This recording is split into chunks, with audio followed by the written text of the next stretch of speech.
Alors, maintenant que les procédés de fabrication et les bonnes pratiques de la santé et sécurité au travail sont bien maîtrisés, le directeur technique a décidé de convoquer toutes les personnes concernées pour une réunion dans laquelle il leur communique que vu le succès de la certification ISO 9001 version 2015 et l'ISO 45001 version 2018, les membres de la direction ont leur accord pour mettre en place un système de management intégré QSE. L'un de vos projets pour l'année 2023 est d'accompagner votre entreprise afin d'obtenir la certification ISO 14001 version 2015. D'accord? Alors, jusqu'à là, tout est clair, je pense.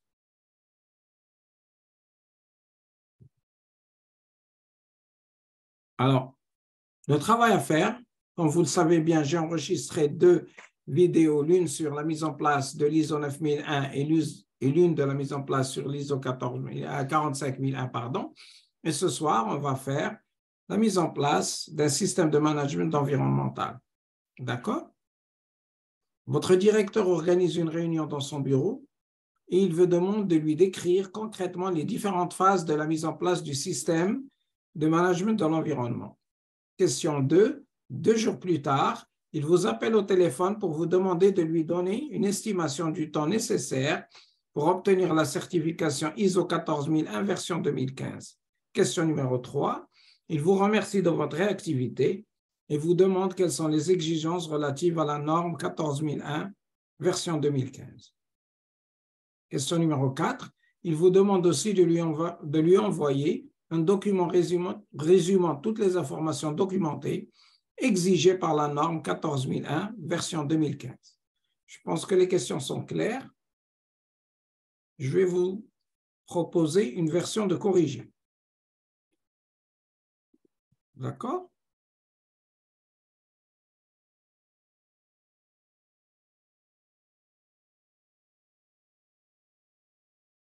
Très bien. Alors, je partage avec vous mon écran.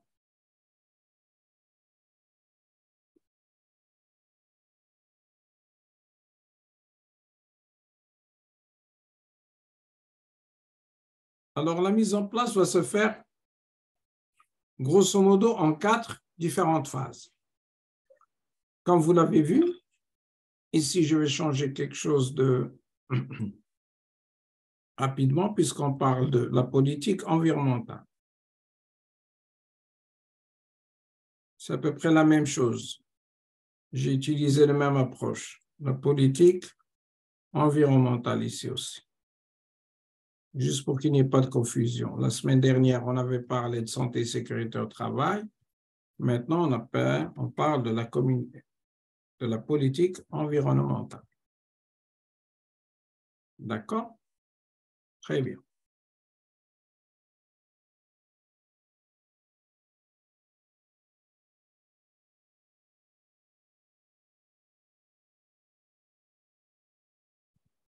Très bien. Alors, cette première phase, qui est le leadership et l'implication du personnel, comme je vous l'ai expliqué la semaine dernière, c'est la même chose pour tout ce qui est qualité environnement. C'est-à-dire, cette première phase va regrouper la phase de lancement de la démarche.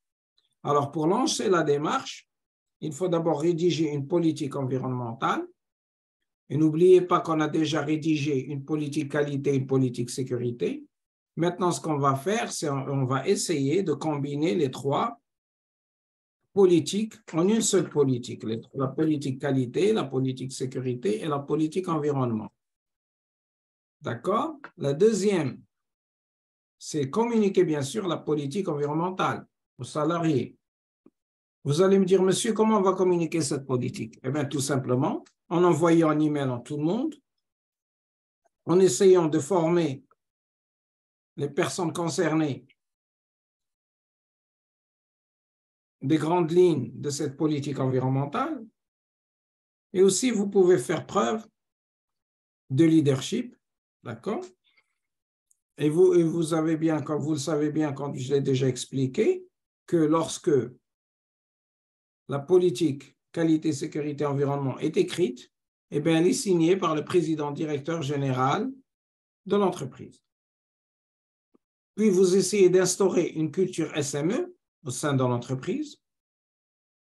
vous essayez d'impliquer le personnel dans la démarche et vous définissez les rôles et les responsabilités de chacun.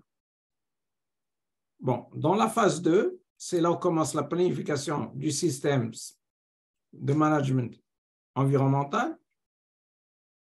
Faire une analyse des impacts. Vous commencez par faire une analyse ou un diagnostic des impacts. Vous définissez les choix et les objectifs environnementaux.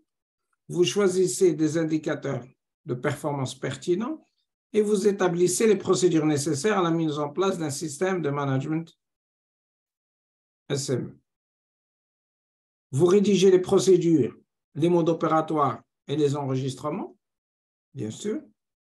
Et vous allez faire aussi, entre-temps, l'évaluation de vos processus. Troisièmement, c'est la mise en place du système. Vous formez, sensibilisez les salariés à la démarche environnementale. Vous mettez en place des procédures de la gestion des situations d'urgence. Vous mettez aussi en place une base de données pour saisir les non-conformités. D'accord aussi. Tout ça, vous le mettez en place avant de démarrer. Et vous avez déjà défini vos indicateurs. Donc, il ne suffit plus que de les évaluer et de les cataloguer, de les saisir et puis de les afficher. D'accord? La quatrième phase, bien sûr, c'est l'évaluation de la performance. Vous surveillez le fonctionnement du système de management environnemental tout en réalisant des audits. Vous établissez ensuite, quand vous trouvez des non-conformités, qu'elles soient mineures ou majeures, et vous établissez des actions correctives. Vous évaluez l'efficacité des actions correctives et vous essayez d'améliorer le SME. 4 différentes phases. Est-ce que tout le monde a compris? C'est très similaire de ce qu'on a fait en qualité, en sécurité. D'accord? Est-ce qu'il y a des questions? Très bien. Dans le cas où il n'y aurait pas de questions, on passe à la question suivante. La question suivante, votre manager vous demande combien de temps cela vous faudra-t-il? Bien sûr, ça c'est approximatif, mais on l'a déjà fait en qualité, en sécurité, en environnement. D'accord? Je vous laisse lire pendant quelques minutes et vous me dites ce que vous avez compris de ce schéma-là.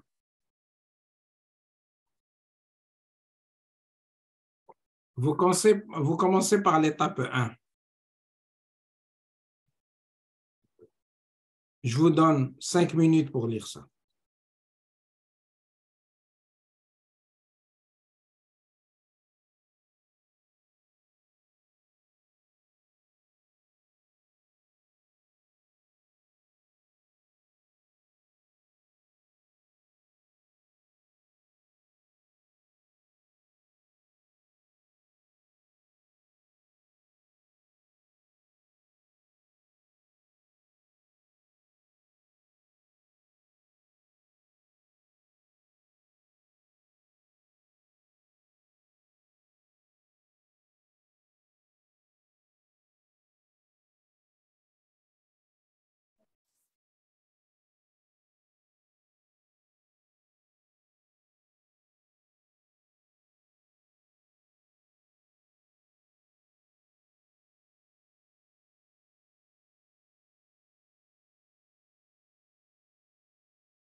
Alors, je m'explique ici. Ici, l'approche est un peu plus détaillée de ce que je vous ai donné. Ça va un peu plus en détail. Alors, durant le premier mois, si vous voulez, d'accord, vous identifiez les risques et les exigences, la compréhension de l'organisme et de son contexte, les exigences réglementaires si vous travaillez ou si vous évoluez dans un contexte où votre entreprise est soumise à une loi environnementale, d'accord? Alors, vous devez comprendre tout ça, l'évoluer, d'accord? Vous prenez, vous avez, disons, 2 autres mois si vous voulez, pour ça. Vous pouvez aller jusqu'au 3e mois, mais je vous dis ça, c'est très large, hein. On peut raccourcir ça. Tout dépend des délais qu'on a. Mais ça, c'est d'une manière générale. Je vous ai donné les délais pour l'ISO 9001 et c'est la même chose pour la 45001. Et ici, disons 2 mois, c'est un peu trop, mais ça peut prendre, si vous voulez, ça dépend des organismes. Ici, ça peut prendre 2 mois pour l'identification des risques et aspects environnementaux, analyse des risques environnementaux. D'accord? C'est la 2e étape. La 3e étape, d'accord, définir la qualité environnementale, définir les objectifs, ça ne va pas vous prendre un mois. Moi, je vous le dis, vous pouvez faire ça une semaine, mais je vous donne un exemple d'un consultant en environnement qui propose ça. D'accord? Alors, vous voyez, vous définissez, et moi, je vais vous communiquer aussi la politique à tous les salariés. Vous définissez bien sûr des objectifs et indicateurs environnementaux. À peu près 5 mois, disons, au bout du 5e mois, d'accord? L'identification des informations documentées nécessaires, sensibilisation à la norme 14001, d'accord? Au 6e mois, qui est l'étape 5, c'est la mise en place d'un programme d'action, identifier des procédures nécessaires. D'accord? Puis, vous avez à peu près l'étape 6, ici, qui détermine 2 mois, mise en place d'indicateurs et suivi de performance, déploiement des procédures sur le terrain. Moi, pour moi, je mettrai encore beaucoup plus de temps que 2 mois. Je vous dis, c'est celle qui prend beaucoup plus de temps. Si vous voulez évaluer votre système bien comme il faut, il vous faut 4 et 6 mois, hein, pas 2 mois.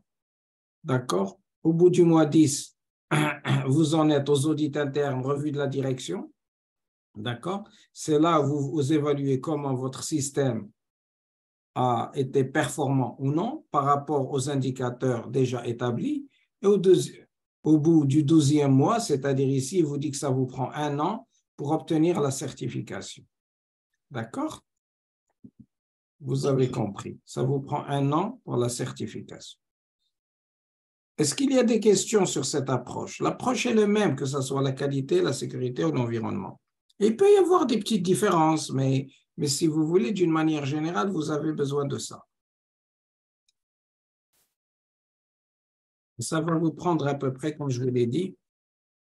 Si vous n'avez aucun autre système et vous voulez commencer par l'environnement, oui, ça peut prendre 12 mois. Mais si vous avez déjà établi les procédures et les processus pour tout ce qui est qualité, sécurité, ça prendra moins. D'accord?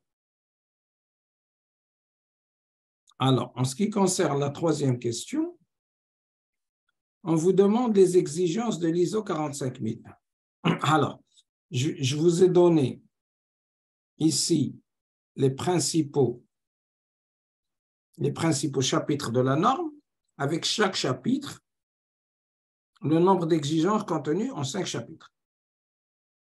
Alors, comme vous voyez, l'article 4, qui est le chapitre 4 de la norme, parce que comme vous le savez, on suit le système HLS, mais vous le savez bien, le système HLS contient 10 chapitres. Vous allez me dire, monsieur, alors où sont les 3 chapitres?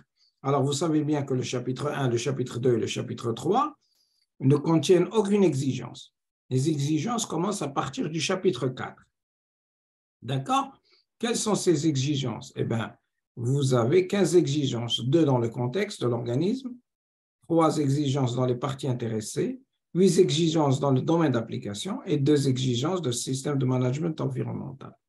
D'accord? Vous faites le leadership, il y a 20 exigences. 9 concernant le leadership et l'engagement. 8 concernant la politique et 3 concernant les responsabilités. En ce qui concerne le chapitre 6, planification, là, vous avez 23 exigences face aux actions à risque et 13 pour les objectifs. Le chapitre 7 contient une exigence, d'accord, qui parle des ressources, 5 exigences qui parlent des compétences, 4 exigences qui parlent de la sensibilisation, 11 exigences qui parlent de la communication et 12 exigences qui parlent des informations documentées. D'accord?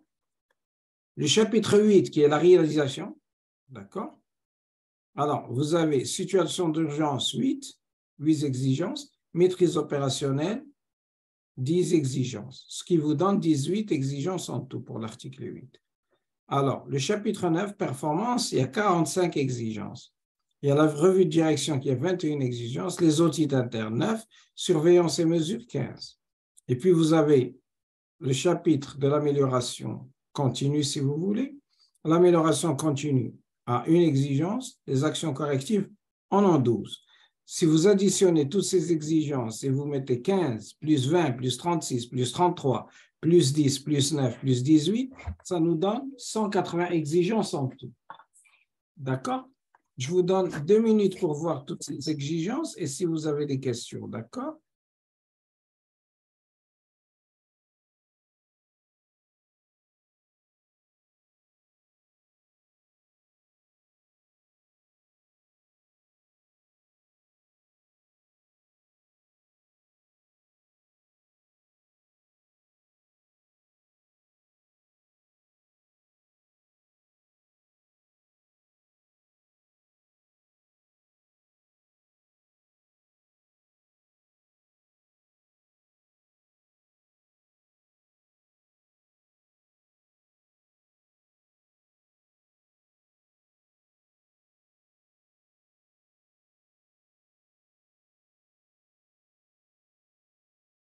Est-ce que vous avez des questions sur comment ces exigences sont faites? Comment la structure HLS est faite? Est-ce que vous avez des questions en général sur les exigences de la norme?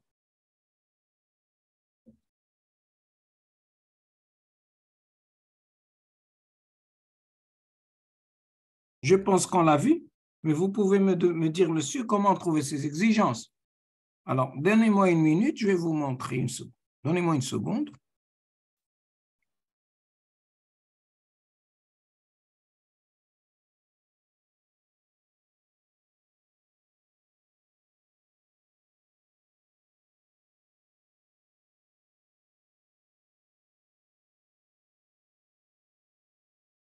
Essayez de vous montrer la norme, d'accord?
Alors, regardez, ça, c'est votre norme. Est-ce que vous voyez la norme? Vous la voyez? Alors, regardez ce que je vous ai mis sur le schéma. Alors, on va commencer par le contexte de l'organisme et je vais vous laisser lire le contexte de l'organisme et vous me dites combien il y a d'exigences. Donnez-moi une seconde, s'il vous plaît.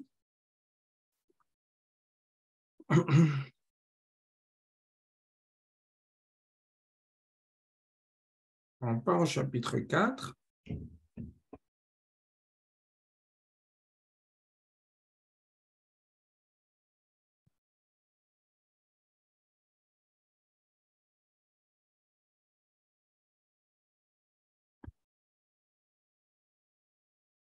Alors, est-ce que vous pouvez me dire, je vais essayer d'agrandir un petit peu ce PDF, est-ce que vous pouvez me dire combien il y a d'exigences sur compréhension de l'organisme et de son contexte? Je vous donne 2 minutes pour lire et vous me répondez s'il vous plaît.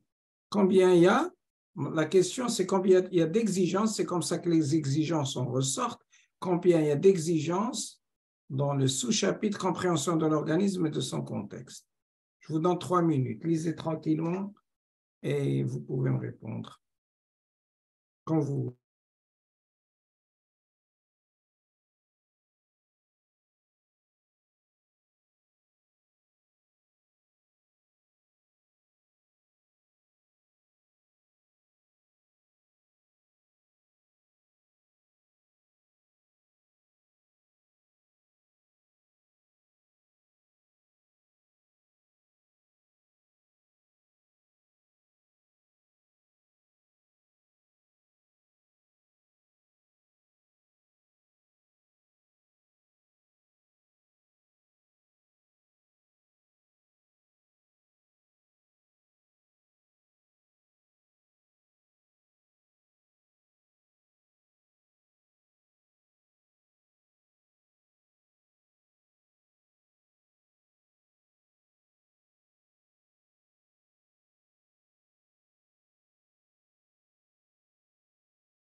Est-ce que vous pouvez me dire, Walid ou la Khalid, combien il y a d'exigences dans le chapitre 4.1? Moi, je pense qu'on a 3 ou bien 4 exigences. D'accord. Maintenant, on va lire tout doucement le texte et je vais vous montrer comment vous extractez, si vous voulez, comment vous repérez les exigences, quelle que soit la norme, ISO 9001, 45001 ou 10001. Alors, l'organisme doit, c'est une exigence. Oui. D'accord? Vous êtes tous d'accord? Alors, on va le mettre en jaune. Ça, c'est la première exigence. D'accord? Doit déterminer les enjeux externes et internes pertinents par rapport à sa finalité et qui influent sur sa capacité à atteindre les résultats attendus de son système de management environnemental. Ces enjeux doivent, deuxième, inclure les conditions. Donc, vous le voyez très bien ici qu'on a combien? On a 2 exigences. Oui, tout le temps. Pour l'organisme doit déterminer les enjeux externes et et maintenant je sais pas c'est exigence. On fait une analyse interne et externe. Ça compte pas. Ok. Non, j'ai compris, c'est très bien, oui, j'ai compris. Non, mais ça compte qu'une exigence. Okay, parce que c'est le mot doit, ou là c'est le verbe devoir, qui détermine les exigences. Ce n'est pas les autres mots. D'accord? Vous avez compris. Donc, il y a 2 fois doit, donc c'est 2 exigences. On prend compréhension des besoins et des attentes des parties intéressées. Alors, ici, c'est un peu différent. Vous avez l'organisme doit, d'accord? Mais là, on a A, B et C. Donc, c'est 3 exigences. Vous avez compris? C'est trois exigences. Les parties intéressées qui sont pertinentes dans le cadre du système de management environnemental, les besoins et attentes pertinents, c'est-à-dire les exigences de ces parties intéressées, lesquelles de ces besoins et attentes deviennent ces obligations de conformité. D'accord? Alors, vous voyez que ici, on a 2 exigences, et ici, quand vous ouvrez les guillemets et que vous avez ici A, B, C, c'est 3 exigences. Donc, on a bien dit que 4.1 a 2 exigences et 4.2 a 3 exigences. D'accord? On va essayer de confirmer ça avec cette schématisation-là. Regardez. Vous voyez que le contexte a 2 et les parties intéressées ont 3 exigences. Vous le voyez?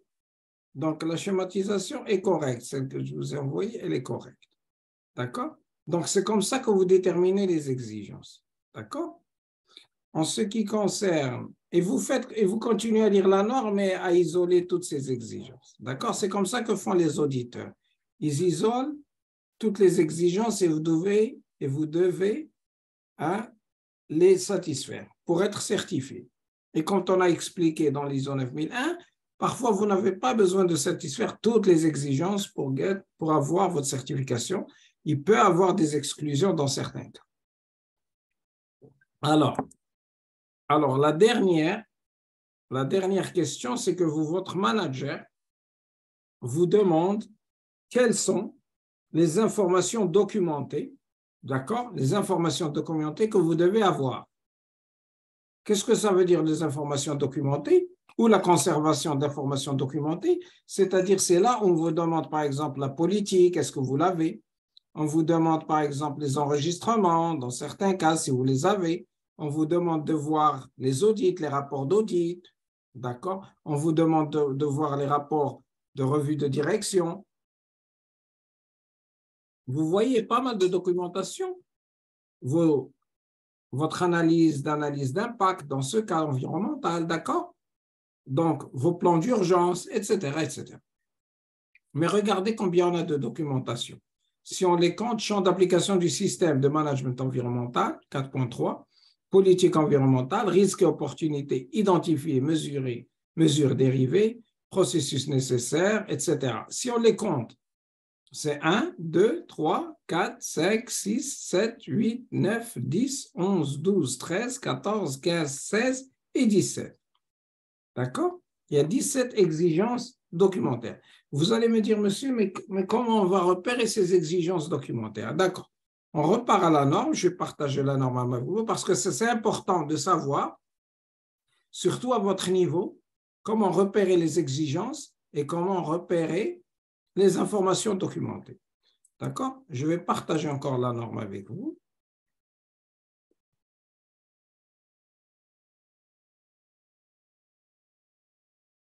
Alors, regardez. Ici, on va compter aussi si vous voulez, détermination du domaine d'application du système de management environnemental. Ici, l'organisme doit déterminer, voilà une exigence, les limites à l'applicabilité du système de management environnemental afin d'établir son domaine d'application. D'accord? Lorsque l'organisme établit ce domaine d'application, il doit, ici, mais je n'ai pas qu'un, j'ai A, j'ai B, j'ai C, j'ai D et j'ai E. D'accord? Je continue à lire. Une fois le domaine d'application défini, l'ensemble des activités, produits et services de l'organisme compris dans ce domaine d'application doit être inclus dans le système de management environnemental. D'accord?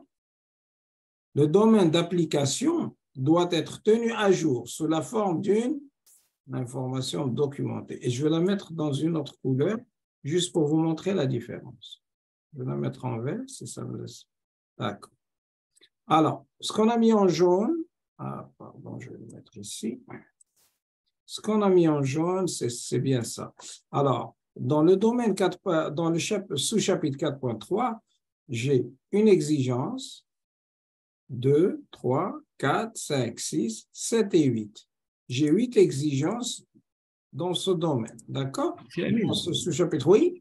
Oui, il y a un autre droit ici oui, d'une information documentée et doit être disponible oui, vis-à-vis oui, je هذا suis الدواء d'accord. D'accord. ندخلها بالإكزيجونس. Oui, c'est une bonne question. واش غادي نحسبوا regardez on compte 1 2 3 4 5 6 ياك on a 5 et un 6 7 et 8. Est-ce qu'on va rentrer ce doigt? C'est une bonne question. Est-ce qu'il doit être pris en considération ou non? D'accord? Regardez, le domaine d'application doit être tenu à jour sous la forme d'une information documentée et doit être disponible. Si cette information documentée, c'est vrai que dans ce cas, il faut être vigilant. Parce que si je vous montre le schéma, regardez. Je n'ai même pas fait attention à ce doigt, c'était une bonne intervention, je vais vous le montrer. Je vais vous expliquer pourquoi. Alors regardez, on a compté 8 exigences. D'accord? Domaine d'application, on a 8. Je n'ai même pas vu le dernier doigt. Alors, je vais remettre, si vous voulez. Je n'ai pas vu le verbe devoir, le dernier. Puis pourquoi? Je me suis arrêté là. Je n'ai même pas continué là-dessus. Quand on vous dit le domaine d'application doit être tenu sous la forme d'une information documentée, d'accord? Ça, c'est une exigence documentaire, d'accord? Parce que si vous n'avez pas, vous ne pouvez pas l'avoir disponible. D'accord? Donc, si elle existe, elle sera automatiquement disponible aux parties intéressées. Si elle n'existe pas, elle ne sera pas disponible. Vous avez vu ce que je veux dire? فهمتوني؟ إذا كانت عندكم l'information documentée مكتوبة ياك كان عندكم معلومات مكتوبين راه اللي جا غتعطيوه ليه كاع les parties intéressées vont pouvoir le consulter. Mais si vous ne l'avez pas, d'accord, vous ne pouvez, il ne peut pas être consulté. Donc, pour le moins, le domaine d'application doit être tenu à jour sous la forme d'une information documentée et doit être disponible vis-à-vis de la disponibilité هاد القضية فهمتي elle va de soi. هذه ما دخلاش فهمتي هذا داخله اوتوماتيكمون في هذه. Ok. Vous avez compris? C'est ça, c'est exactement ça. Parce que si l'auditeur vous demande l'information documentée du domaine d'application et vous ne l'avez pas, vous pouvez le montrer à personne puisque vous ne pouvez même pas le montrer à l'auditeur. Vous ne l'avez pas. Mais si vous l'avez, toute personne concernée peut le demander. Et فهمتوني إلا كانت عندكم ما عندنا حنا غير شكون اللي يسول عليها. C'est compris? داكشي باش درنا 8 حنا حسبنا 8 وفعلا هما داروا 8. Mais vous avez raison. Voilà pourquoi on n'a pas pris en compte ce doigt. Parce que c'est des exigences. Et si c'est une exigence documentaire, comment je sais que c'est une exigence documentaire? Parce qu'on dit d'une information documentée. D'accord? Et si je vous montre encore le corrigé, merci parce que je n'ai même pas vu ça. Donc, comme vous pouvez le voir ici,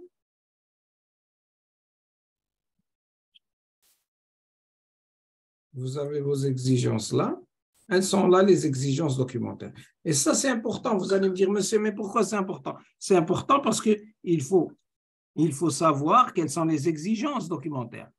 Parce que l'auditeur va vous les demander. Et si vous ne les avez pas, eh bien, ça ne va pas être bien. D'accord?